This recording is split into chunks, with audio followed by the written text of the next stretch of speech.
मोठी बातमी आहे। आपण जे बोललो नाही त्याच्या बातम्या झाल्या। राज ठाकरे यांचं वक्तव्य, आपल्याला काही बोलायचं असेल तर आपण पत्रकार परिषद घेणार। सोशल मीडियावरचा धिंगाणा पत्रकारितेत येऊ नये असं राज ठाकरे यांनी म्हटलं आहे। 14 आणि 15 जुलै 2025 ला महाराष्ट्र नवनिर्माण सेनेने निवडक पदाधिकाऱ्यांसाठी इगतपुरी येथे शिबिर आयोजित करण्यात आलं होतं। त्या शिबिराच्या दरम्यान आपला पत्रकारांशी अनौपचारिक संवाद झाला। त्या दरम्यान आपल्याला 5 जुलैच्या विजय मेळाव्याबद्दल विचारण्यात आलं। त्यावर आपण तो मेळावा राजकीय नव्हता तर तो मराठी माणसाच्या विजयाचा मेळावा होता, त्यावर मग युतीचं काय असं विचारण्यात आलं। त्यावर आपण त्यांना युतीच्या चर्चा तुमच्याशी करायच्या का आता असं उत्तर दिलं। त्यानंतर काल काही इंग्रजी आणि मराठी वर्तमानपत्रांनी आणि निवडक माध्यमांनी आपण न बोललेले शब्द आपल्या तोंडात घातले की युतीचा निर्णय पालिका निवडणुकांच्या आधीची परिस्थिती बघून घेतला जाईल।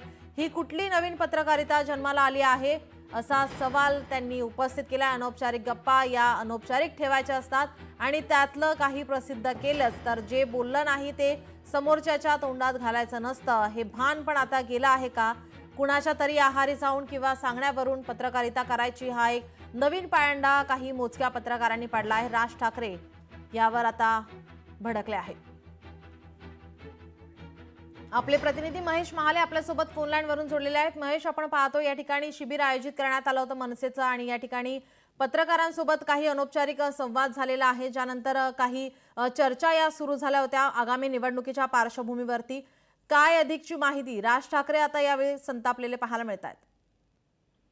अगदी खरं आहे नीलम। खरं तर मनसेच्या पक्षाचं जे शिबिर आहे ते नाशिकच्या इगतपुरीमध्ये होतं आणि या दरम्यान राज ठाकरे हे स्वतः पदाधिकाऱ्यांना आणि यांना मार्गदर्शन करणार होते। आगामी स्थानिक स्वराज्य संस्थेच्या निवडणुकीच्या पार्श्वभूमीवर हे जे शिबिर होतं ते महत्वाचं होतं। मात्र या दरम्यान राज ठाकरे यांनी पत्रकारांशी अनौपचारिक गप्पा केलेल्या होत्या। यामध्ये मराठीचा जो विजय मेळावा झालेला होता त्या दरम्यान त्यांनी हा मराठीचा विजयी जो मेळावा होता तो मराठी माणसाचा होता, याचा युतीशी काही संबंध नाही अशा पद्धतीच्या बातम्या ज्या देण्यात आल्या त्या संदर्भात खरं तर राज ठाकरे हे आपल्याला संतापताना बघायला मिळत आहे।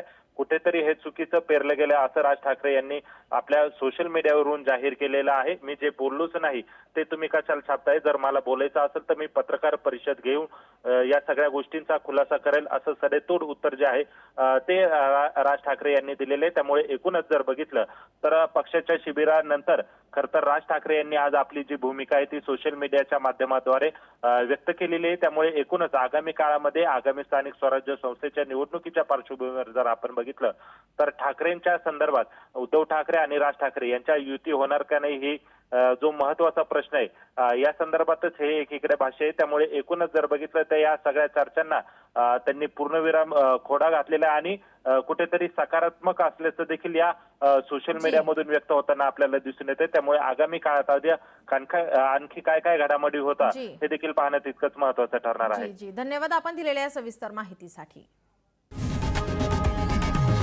लोकशाही मराठी ऐका, पहा, जागरूक रहा।